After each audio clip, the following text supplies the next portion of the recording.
आज आम कॉलेज रे आमर इंटर्नशिप प्रोग्राम रो ओरिएंटेशन कैंप चालू अच्छी आमर ए इंटर्नशिप प्रोग्राम पाई कि आमे भुवनेश्वर स्थित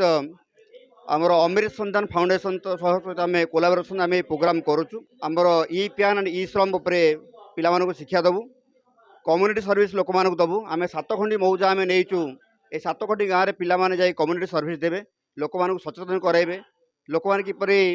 सचेतन हे जहाँ जहाँ बर्तमान सांप्रतिक परिस्थिति जहाँ जहाँ समस्या आसूची तार किपरि से आसु समाधान करें से संपर्क लोक मानक आम पिला माने शिक्षा देवे यही अमृत संधान फाउंडेशन तरफ शिक्षा लाभ कर शिक्षा प्रदान करेंगे। यही प्रोग्राम रे आमर 4th सेमिस्टर पाखापाखि 295 जन छात्र छात्री भाग नहीं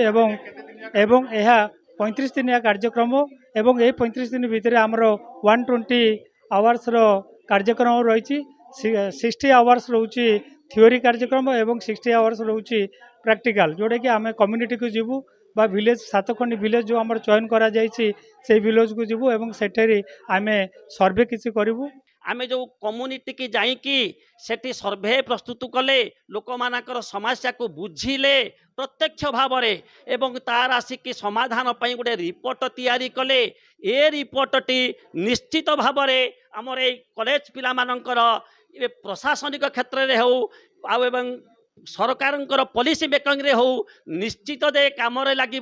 आमर छोटिया प्रयास